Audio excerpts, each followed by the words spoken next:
हाणे माना बरकत साहब तव्हां घटि में घटि ऐलान त कयो त कंहिं बि सूरत में मां न वेहंदुमि कुझु बि थिए। न इंशाल्लाह उम्मीद इहा ई आहे उहो न करे बाक़ी इहो ज़ाहिर आहे हिकिड़ो पार्टी टिकेट हूंदी आज़ाद ते त माण्हू बीह कोन सघंदो। बरकत साहब तव्हां पार्टी अॻुवान तां मथे ॻाल्हायो, पुठे दफ़े तव्हां JUI जे हक़ में वेठा हो, हिन दफ़े JUI वारा विया आहिनि तव्हांजे हक़ में, माना इंसाफ़ जी तक़ाज़ा इहा आहे। हा न बिल्कुलु इहा ॻाल्हि सही था चओ त JUI खे असांखे JUI जो जे तक़रीबन गुज़िरियल इलेक्शन में 25,640 वोट JUI जे कैंडिडेट कयो हुयो।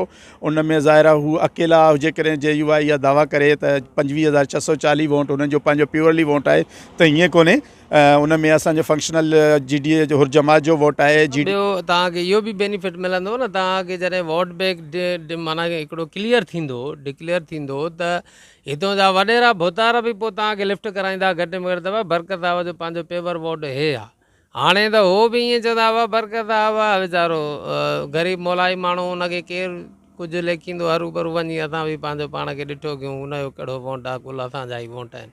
अस्सलाम वालेकुम दोस्तो, हिन वक़्तु सिंध जे ज़िले शिकारपुर जे PS 9 ते ज़िमनी इलेक्शन जो सिलसिलो हले थो पियो। हिन वक़्तु असां सां गॾु मौजूदु आहिनि GDA जा अॻुवान ऐं PS 9 ते जेके ज़िमनी इलेक्शन जा उम्मीदवार मोहतरम जनाब बरकत केर साहब जन। बरकत साहब हिते जेतोणीकि असां वटि जेको कल्चर आहे उहो तक़रीबन जेको पॉलिटिशन याने कि हिकिड़ो बैंक बैलेंस, वॾी गाॾी, वॾो बंगलो, पैसो माना हराम जो ऐं पैसो पियो रेल पियल हले, त उन जॻह ते तव्हां हिकिड़े यानी कि मिडिल क्लास खां बि चऊं था अञा बि माना हेठे क्लास जा माण्हू थी करे तव्हां जॾहिं हिन ग्राउंड में आया आहियो त तव्हां छा था सम्झो त माण्हू तव्हांखे वोट ॾींदा?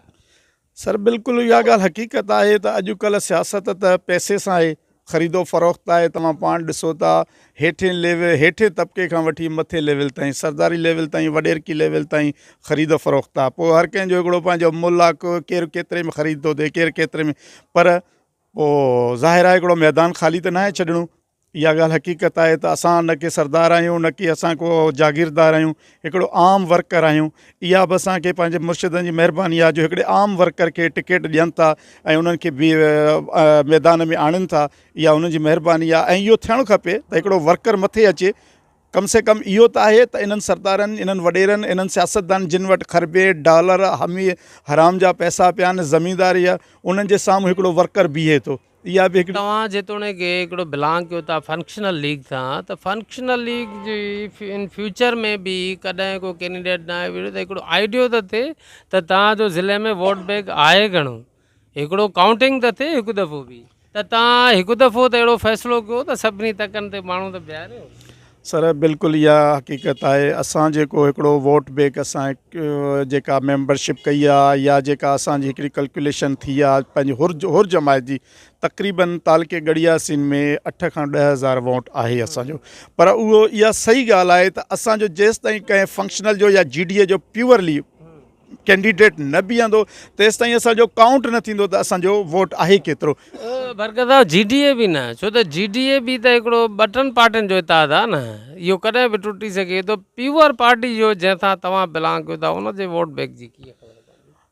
उहो ईअं ई ज़ाहिर आहे, तॾहिं तव्हां चयो न त जेसि ताईं पंहिंजो उमेदवार न बीहंदो तेसि ताईं वोट कास्ट न थींदो। हीअं असां बि दावा था कयूं त असांजो हेतिरो वोट आहे, असां ॿियनि खे था ॾियूं, ॿिया था चवनि असांजो वोट आहे।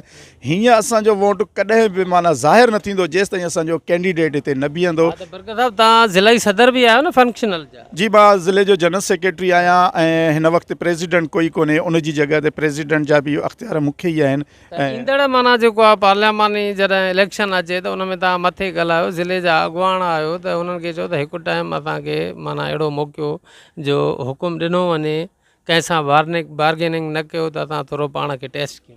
जी बिल्कुलु इहा ॻाल्हि हक़ीक़त आहे साईं। मां तक़रीबन हाणे हिन आगा साहिब जे जॾहिं डेथ थी हुई उनखां कुझु माना डेथ खां बाद में इलेक्शन अनाउंस खां पहिरियों मां कराची में साईं जन सां बि मुलाक़ात कई, साईं मोहम्मद राशिद शाह सां। उन सां बि मूं इहा डिस्कस कई हुई त साईं हाणे जीअं त ज़िमनी इलेक्शन थींदी उन में माना तव्हां महिरबानी करे पीर साईं सरदार खे असांजो हिकिड़ो मैसेज ॾियो त साईं हिते पंहिंजो उमेदवार बीहारियूं ऐं ख़बर पवे त असांजो केतिरो वोट बैंक आहे। उनखां बाद में मूंसां सफ़दर अब्बासी जेको ग्रैंड डेमोक्रेटिक अलायंस जो जनरल सेक्रेटरी आहे उन राब्तो कयो त बरकत साहिबु तव्हां फॉर्म भरियो ऐं इनशाला उमेदु आहे त तव्हांखे टिकट ॾींदासीं असां।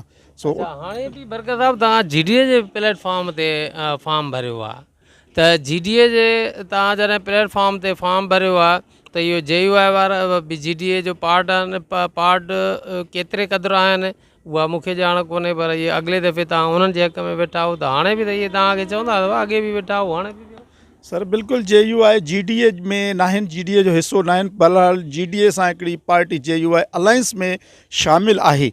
बाक़ी अॻिते ॾिसूं छा थो थिए। उमेदु इहा ई आहे त मूंखे GDA जो ज़ाहिरा जेको तव्हां चयो न सर फंक्शनल मुस्लिम लीग गुज़िरियल इलेक्शन खां वठी इलेक्शन प्रोसेस में फ़ाल न आहे। इलेक्शन पहिरियों असां फंक्शनल जे टिकट ते 2018 जी जेका इलेक्शन हुई उहा हुन ते विढ़ियासीं फंक्शनल ते। उनखां पोइ जॾहिं ग्रैंड डेमोक्रेटिक अलायंस ठहियो त पोइ फंक्शनल जे टिकट ते कोई बि न उमेदवार असां न बीठो आहे, सभु असां GDA ते बीहंदा आहियूं। हाणे जेको बि इलेक्शन में उमेदवार बीहे त उहो GDA हुन ते।